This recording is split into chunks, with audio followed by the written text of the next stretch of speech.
Selamat pagi, Bapak Ibu Saudara yang saya kasihi. Senang berjumpa lagi dengan Anda, dan semoga pagi hari ini kalian semua dalam keadaan sehat, serta tidak kurang suatu apapun yang baik dari Tuhan, sehingga dapat mendengar dan mengerti firman Tuhan yang akan saya sampaikan hari ini. Saya mengucapkan selamat tahun baru 2021 bagi kita semua. Dan saya percaya bahwa setiap yang baru yang diberikan Tuhan tentu bermanfaat bagi diri kita maupun bagi orang lain, dan bahkan memberikan sukacita yang besar. Tema khotbah yang saya sampaikan atau saya bawakan pagi ini adalah A Road and a River in the Wilderness. Jalan dan sungai di padang belantara. Bapak Ibu Saudara yang saya kasihi, banyak hal telah kita alami dalam tahun 2020. Yang baik maupun yang kurang baik, sehingga pengalaman tersebut dapat kita pakai untuk menapaki tahun 2021 dengan lebih baik lagi. Pandemi Corona telah memporak-porandakan hampir semua aspek kehidupan manusia. Seakan hanya tinggal kepingan-kepingan dan remah-remahnya saja. Putus asa terdengar di mana-mana. Rasa ketidakadilan dikumandangkan sampai ke jalan-jalan. Teriakan minta tolong tersebar dalam setiap media di masyarakat. Dunia sedang berduka, meratapi penderitaan yang tidak ada akhirnya. Masih terukir dalam ingatan saya tentang seorang teman sepelayanan yang saat itu bersama-sama dengan saya berada di negeri Belanda untuk pelayanan di sana. Dia harus mendahului pulang ke rumah Bapa oleh karena COVID-19 ini. Meninggalkan pelayanannya, gerejanya, meninggalkan istri dan anak-anaknya. Suatu kehilangan yang luar biasa. Tetapi saudaraku, Alkitab pernah mencatat suatu peristiwa penderitaan yang besar, yang menyisakan nostalgia bagi bangsa Yehuda. Karena mereka berada dalam pembuangan di Babel, yang juga digubah dalam sebuah lagu oleh Bonnie M. Kalau saudara seumuran dengan saya, pasti saudara tahu lagu ini. Judulnya adalah By the Rivers of Babylon. Dan saya percaya Bapak Ibu bahwa ini merupakan sesuatu yang sangat menggetarkan hati. Karena dalam Mazmur 137 ayat 1-4, Daud menuliskan demikian. Di tepi sungai-sungai Babel, di sanalah kita duduk sambil menangis. Apabila kita mengingat Sion. Pembuangan ke Babel merupakan suatu penderitaan yang luar biasa bagi bangsa Yehuda, termasuk Daud. Sangat-sangat menyakitkan pada waktu itu. Sehingga mereka ketika berada di tepi sungai-sungai Babel, mengingat kembali kepada Yerusalem yang mereka katakan Sion, betul-betul menekan hati mereka. Dikatakan selanjutnya, pada pohon-pohon gandarusa di tempat itu kita menggantungkan kecapi kita, sebab di sanalah orang-orang yang menawan kita meminta kepada kita memperdengarkan nyanyian, dan orang-orang yang menyiksa kita meminta nyanyian sukacita. Nyanyikanlah bagi kami nyanyian dari Sion. Bagaimanakah kita menyanyikan nyanyian Tuhan di negeri asing? Ini merupakan satu penderitaan batin yang luar biasa bagi orang-orang Yehuda pada saat itu. Dalam pembuangan, orang-orang meminta mereka, orang-orang yang menawan mereka, meminta mereka untuk menyanyikan lagu-lagu kudus dari Sion yang sebenarnya tidak bisa dinyanyikan di sembarang tempat menurut adat istiadat mereka.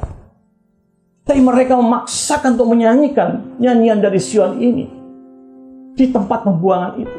Betapa sedihnya mereka. Saudara, penderitaan bukan saja penderitaan secara jasmani, tapi penderitaan batiniah merupakan penderitaan yang sangat-sangat luar biasa dan menyakitkan sekali. Sehingga saudaraku, hal seperti demikian ini, akhirnya Tuhan melalui Nabi Yesaya mencatat kata-kata penghiburan bagi bangsa-bangsa Israel. Dikatakan demikian, janganlah ingat-ingat hal-hal yang dahulu, dan janganlah perhatikan hal-hal dari zaman purbakala. Lihat, aku hendak membuat sesuatu yang baru, yang sekarang sudah tumbuh. Belumkah kamu mengetahuinya? Ya, aku hendak membuat jalan di padang gurun, dan sungai-sungai di padang belantara. Seakan-akan Tuhan ingin menghibur bangsa Yehuda. Dengar, walaupun kau seakan-akan berada di padang gurun, di padang belantara, tapi aku sanggup membuat satu jalan bagi engkau di mana engkau bisa menapaki jalan itu sesuai dengan apa yang akan kutunjukkan kepadamu. Dan bahkan ketika engkau dalam keadaan haus, aku telah menyediakan sungai-sungai di padang belantara. Allah mengasihi umatnya, dan Allah tidak pernah akan membiarkan umatnya dalam penderitaan yang besar. Tapi dia akan menolong mereka dengan segala sesuatu yang bisa dia perbuat bagi bangsanya. Bapak Ibu Saudara, hal yang sama juga dikatakan oleh Yesus bagi setiap orang yang berbeban berat dan putus asa. Yesus berkata demikian, marilah kepada aku semua yang letih lesu dan berbeban berat. Aku akan memberikan kelegaan kepadamu. Pikulah kuk yang kupasang dan belajarlah pada aku. Karena aku lemah lembut dan rendah hati, dan jiwamu akan mendapatkan ketenangan. Sebab kuk yang kupasang itu enak dan bebanku pun ringan. Yesus memberikan dua penghiburan bagi orang-orang yang terbeban berat ini. Pertama, beban yang dipikulnya akan menjadi ringan karena diserahkannya pada Yesus. Tapi beban penderitaan jiwani, Yesus katakan, engkau akan mendapat, jiwamu akan mendapatkan ketenangan. Saudaraku, inilah sebenarnya yang Allah sedang sediakan bagi kita semuanya. Ketika kita menapaki suatu hal yang baru, ketika hidup disesaki dengan beban yang berat, kesedihan, kecemasan, kesulitan yang tak teratasi, rasa frustrasi yang dalam, tidak jarang orang melemparkan tuduhan bahwa Tuhan sudah tidak ada lagi bersama-sama dengan mereka. Tapi saya merasa beruntung bahwa dalam Natal tahun 2020 yang lalu, di mana hampir semua gereja di Indonesia mengumandangkan khotbah dengan tema yang sama, Immanuel, Tuhan menyertai kita. Ini sesuatu yang luar biasa, menyiapkan kita untuk masuk dalam tahun yang baru 2021 dengan kata Immanuel, Allah menyertai kita. Saudaraku, saya ingin membawa saudara dalam pembacaan firman Tuhan dari Kisah Para Rasul 12 ayat 4-11 tentang penderitaan yang dialami oleh Petrus. Tetapi Tuhan tidak akan tinggal diam dalam penderitaan itu. Dikatakan demikian pada ayat yang keempat. Setelah Petrus ditangkap, Herodes menyuruh memenjarakannya di bawah penjagaan 4 regu, masing-masing terdiri dari 4 prajurit. Maksudnya ialah supaya sehabis Paskah ia menghadapkannya ke depan orang banyak. Demikianlah Petrus ditahan dalam penjara. Tetapi jemaat dengan tekun mendoakannya kepada Allah. Pada malam sebelum Herodes hendak menghadapkannya kepada orang banyak, Petrus tidur di antara 2 orang prajurit, terbelenggu dengan 2 rantai. Selain itu, prajurit-prajurit pengawal sedang berkawal di muka pintu. Ayat yang ke-7. Tiba-tiba berdirilah seorang malaikat Tuhan dekat Petrus, dan cahaya bersinar dalam ruangan itu. Malaikat itu menepuk Petrus untuk membangunkannya, katanya, bangunlah segera. Maka gugurlah rantai itu dari tangan Petrus. Lalu kata malaikat itu kepadanya, ikatlah pinggangmu dan kenakanlah sepatumu. Ia pun berbuat demikian. Lalu kata malaikat itu kepadanya, kenakanlah jubahmu dan ikutilah aku. Ayat ke-9. Lalu ia mengikuti malaikat itu keluar, dan ia tidak tahu bahwa apa yang dilakukan malaikat itu sungguh-sungguh terjadi. Sangkanya ia melihat suatu penglihatan. Setelah mereka melalui tempat kawal pertama dan tempat kawal kedua, sampailah mereka ke pintu gerbang besi yang menuju kota. Pintu itu terbuka dengan sendirinya bagi mereka. Sesudah tiba di luar, mereka berjalan sampai ke ujung jalan, dan tiba-tiba malaikat itu meninggalkan dia. Ayat yang 11. Dan setelah sadar akan dirinya, Petrus berkata, sekarang tahulah aku benar-benar bahwa Tuhan telah menyuruh malaikatnya untuk menyelamatkan aku dari tangan Herodes dan dari segala sesuatu yang diharapkan orang Yahudi. Saya suka dengan ayat yang ke-11 yang baru kita baca tadi, bahwa apa yang dialami Petrus benar-benar terjadi. Bukan hanya suatu mimpi atau suatu penglihatan. Bukan. Tapi benar-benar terjadi secara nyata dalam kehidupannya. Saudaraku, peristiwa tersebut terjadi sehari sebelum Petrus akan dieksekusi oleh Herodes. Penjagaan dilipat gandakan. Dan Petrus tidur di antara dua prajurit, terbelenggu dengan dua rantai pada tangan dan kakinya. Bila ia melarikan diri, ia harus melalui dua pintu yang masing-masing dikawal dua orang prajurit sebelum sampai ke pintu gerbang besi yang menuju kota, yang juga dijaga oleh sipir penjara di tempat itu. Dengan kata lain, seakan dunia ini tidak ada kemungkinan sekecil apapun yang dapat melepaskan Petrus dari penjara. Tapi saya ingin berkata kepada saudara, bukannya saya membatasi pertolongan dari dunia ini tetapi kekuatan kita bukan berasal dari dunia ini. Bukan berasal dari kereta dan kuda, seperti yang dikatakan Alkitab. Saya ingin mengingatkan apa yang dikatakan Tuhan dalam Yohanes 8 ayat 36. Jadi apabila anak itu memerdekakan kamu, kamu benar-benar merdeka. Hanya Allah yang sanggup memerdekakan kita. Hanya Tuhan Yesus sanggup memerdekakan kita. Dan kalau Tuhan Yesus memerdekakan kita, kita pun benar-benar merdeka. Petrus terbelenggu oleh dua rantai. Dan kalau saya berbicara dengan keadaan hari ini, ketika kita memasuki tahun yang baru, tahun 2021, mungkin kita dibelenggu di satu sisi oleh ketakutan, dan di sisi yang lain oleh keraguan-raguan. Saya tahu banyak rencana besar sedang Anda rencanakan dalam tahun ini. Tapi musuh kita, si iblis itu, mencoba untuk membelenggu langkah Anda dengan rantai ketakutan dan rantai keraguan-raguan. Ketakutan mengatakan Anda tidak akan dapat pergi ke tempat di mana Anda harus pergi. Engkau akan gagal dalam segala rencanamu. Dan rantai keraguan-raguan akan berkata demikian, apakah Tuhan akan menolong engkau? Apakah Tuhan akan membela engkau? Dan yang terbesar yang iblis sedang lakukan adalah Anda sendiri meragukan kemampuan Anda sendiri, sehingga engkau ragu untuk melakukan rencanamu.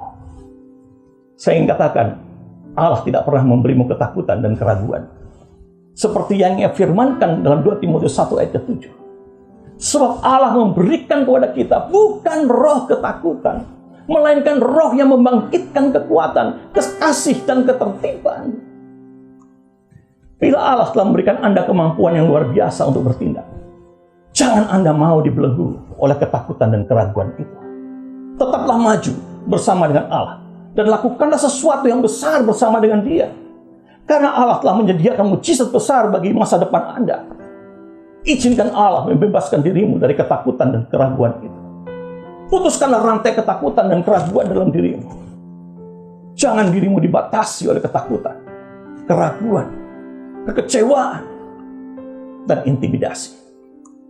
Intimidasi akan berkata bahwa Anda tidak akan pernah sukses. Tidak akan pernah sampai pada tujuanmu. Ingatlah bahwa Allah sanggup membuat jalan di padang gurun dan sungai-sungai di padang belantara. Tidak ada yang mustahil bagi Dia. Maka tiba-tiba Alkitab berkata, ada cahaya bersinar dalam ruangan itu, di mana Petrus berada, yang mengubah kegelapan yang menakutkan menjadi terang oleh cahaya pengharapan dan kemenangan, serta firman yang sampai kepada Petrus dan berkata, bangunlah segera. Bapak Ibu Saudara, Petrus yang terduduk dan terbelenggu oleh rantai dan tidak dapat melepaskan diri, tiba-tiba mendengar suara, bangunlah segera. Bila segala ketakutan, keraguan, kecewaan, dan intimidasi membelenggu Anda, jangan Anda tetap duduk dan melihat segala yang membelenggu begitu besarnya. Tapi bangkitlah dan lihatlah bahwa segala yang membelenggu Anda tidak lagi sebesar yang engkau lihat dan pikirkan ketika engkau sedang duduk. Dia yang ada di dalam Anda jauh lebih besar dari apa yang ada dalam dunia ini. Kemudian mereka itu berkata, kenakanlah sepatumu. Bangkit dan kenakan sepatumu. Saatnya Anda berjalan maju. Jangan tinggal diam. Anda akan pergi ke tempat yang tidak pernah Anda pergi sebelumnya. Allah ingin Anda melangkah dengan penuh percaya diri, karena malaikat menuntun engkau di depan. Ketika engkau berdiri dan mengenakan sepatu dan berjalan, seketika rantai yang membelenggu Anda akan terlepas. Dan Anda menjadi bebas sebebas-bebasnya. Ingatlah ini sekali lagi. Apabila anak itu memperdekakan kamu, kamu pun benar-benar merdeka. Jangan tinggal di tempatmu. Move on. Maju ke depan. Lupakannya di belakangmu. Karena Anda telah dibebaskan dari belenggu-belenggumu. Kemudian malaikat itu berkata kembali, kenakanlah jubahmu. Berbicara tentang jubah. Berbicara tentang jubah pujian. Kenakanlah itu. Mulai memuji Tuhan dengan suaramu. Nyaringkan suaramu ke hadapan Dia pembebasmu. Saudaraku, saya tidak tahu apa yang kemudian terjadi dengan para penjaga penjara. Yang saya tahu hanya ketika Anda berdiri, semua masalah akan terlihat kecil di depan Anda. Ketika engkau melangkah dengan iman, pintu penjara akan terbuka bagi Anda. Ketika engkau mengenakan jubah pujian, engkau akan sampai di ujung jalan tujuanmu dan melihat kemenangan yang luar biasa telah menjadi bagian hidupmu. Saya tidak tahu, apakah ketika pagi hari ini engkau bangun dari tidurmu, engkau masih dalam keadaan terikat oleh ketakutan, keraguan, kekecewaan, dan intimidasi.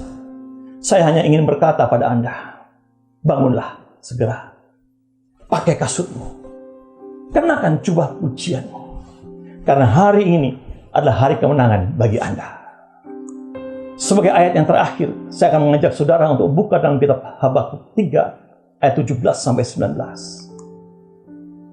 Demikian firman Tuhan. Sekalipun pohon ara tidak berbunga, pohon anggur tidak berbuah, hasil pohon zaitun mengecewakan. Sekalipun ladang-ladang tidak menghasilkan bahan makanan, kambing domba terhalau dari kurungan, dan tidak ada lembu sapi dalam kandang.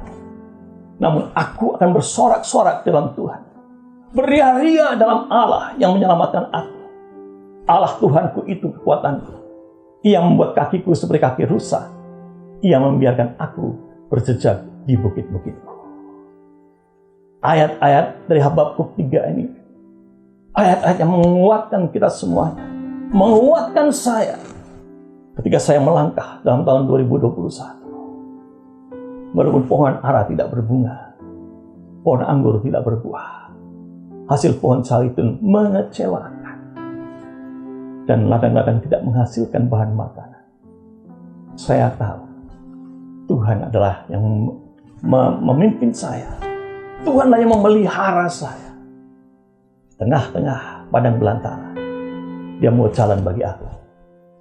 Dan Dia membuat sungai-sungai supaya aku tidak pernah dahaga.